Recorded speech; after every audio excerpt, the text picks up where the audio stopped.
Hello বন্ধুরা, কেমন আছো? তোমাদের আজকে একটা মজার খাবার রান্না করে দেখাবো। সেটা হচ্ছে বগুড়ার ঐতিহ্যবাহী বিখ্যাত আলু ঘাটি রেসিপি। দেখো, প্রথমে আমি কিন্তু তেলের ভিতরে কাঁচা মরিচ আর শুকনা মরিচ দিয়েছি। মরিচগুলো যখন ফাটা শুরু করছে তখন কিন্তু আমি কাটা পেঁয়াজ দিয়ে দিলাম। পেঁয়াজ মরিচ সব ভাজা ভাজা হয়েছে। এখন আদা ছেঁচা রসুন দিয়ে সুন্দর করে কষিয়ে নিব। এখানে গোটা মশলা হিসাবে নিয়েছি আমি দারুচিনি, লবঙ্গ, এলাচ আর গোলমরিচ, তেজপাতা। আর এখানে আমি আলু ঘাটি করার জন্য হাফ কেজি গরুর মাংস নিয়েছি।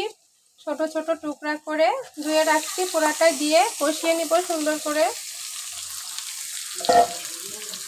কিছুটা আস্ত জিরা।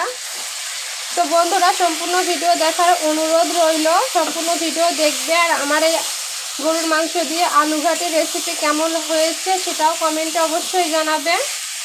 আমি কিন্তু বাবুর্চিরা যেভাবে রান্না করে ঠিক সেই একইভাবে কিন্তু রান্না করে তোমাদের দেখাচ্ছি। তোমরা এখানে মাংসের পরিবর্তে মাছও নিতে পারো অথবা ডিম। লবণ। এই যে বন্ধুরা, আমি আদা বাটা দিয়েছি। অবশ্যই কিন্তু আদা বাটা, তারপরে পেঁয়াজ রসুন আমি যেভাবে দিয়েছি ঠিক সেভাবে তোমরাও দিবে। দেখবে আলু ঘাটির স্বাদে হবে 100-এ 100।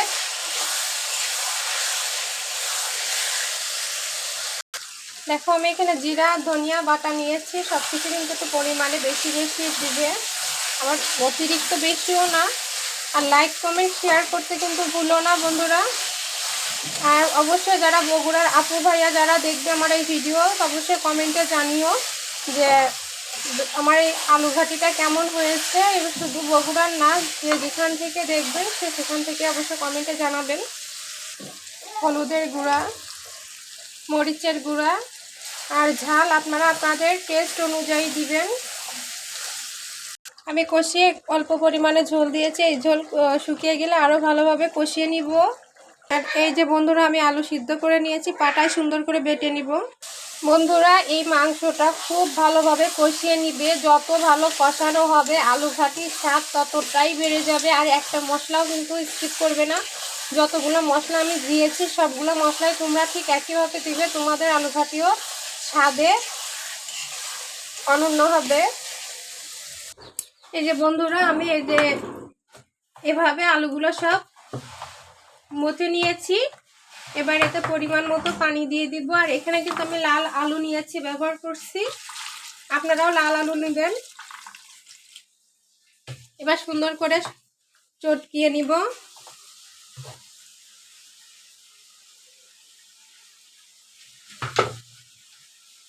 যে হাত দিয়ে এইভাবে পানির সঙ্গে আলুগুলা সুন্দর করে মিশিয়ে নিব। আর একটুও যেন দলা না থাকে সেদিকে খেয়াল রাখবেন। এই দেখো বন্ধুরা, কষিয়ে কষিয়ে মাংস কিন্তু পুরো কালো হয়ে গিয়েছে। আমি এখন এই যে আলুর মিশ্রণটি মাংসের ভিতর ঢেলে দিলাম। আর দেখতেই পাচ্ছ কতটা মসৃণ হয়েছে। আর এই পর্যায়ে কিন্তু অনবরত নাড়তে হবে সবকিছু মিশিয়ে দিয়ে। তো আমি কড়াইটা চেঞ্জ করে নিব, ছোট হয়েছে।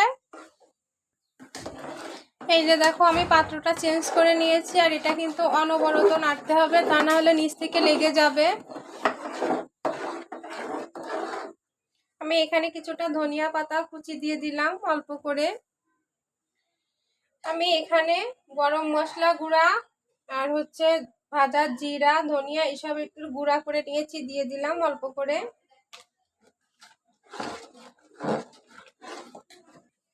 এবং সবার শেষে এখানে কিছুটা পাঁচফোড়ন গুঁড়া দিয়ে দিলাম।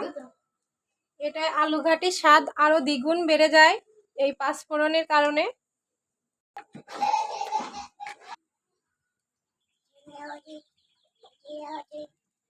এমন অবস্থাতে অনবরত নেড়েই যেতে হবে, নাড়া থামানো যাবে না, তাহলে লেগে যাবে। লাইক কমেন্ট শেয়ার করতে ভুলো না বন্ধুরা, প্লিজ। তোমাদের একটা লাইক কমেন্ট শেয়ারের জন্য আমি নতুন আর একটা ভিডিও বানানোর জন্য আগ্রহী উৎসাহিত হই। তোমাদের সাপোর্ট ভালোবাসায় আমাকে কিন্তু আমার স্বপ্নের পথে এগিয়ে যেতে সাহায্য করে। এই যে বন্ধুরা, আমার কিন্তু আলু ঘাটি হয়ে গেছে। এই যে লাস্টে আমি রসুন আর হচ্ছে পাঁচফোড়ন তেলে ভেজে দিয়ে দিলাম।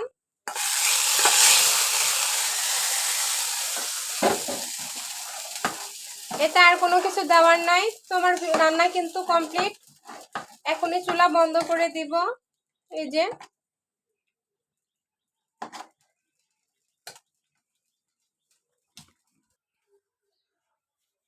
এই যে চুলা বন্ধ করে দিয়েছি। আমার আলু ঘাটি কমপ্লিট গরুর মাংস দিয়ে। তো কেমন হয়েছে ভিডিওটি কমেন্টে অবশ্যই জানাবে। সবাই ভালো থাকো, সুস্থ থাকো, আল্লাহ হাফেজ। আর ভিডিওটি বড় করছি না, জানি অনেকেই দেখতে চাইবে না, তারপরেও অনুরোধ থাকলো সবাই সম্পূর্ণ ভিডিওটি দেখবে। আল্লাহ হাফেজ।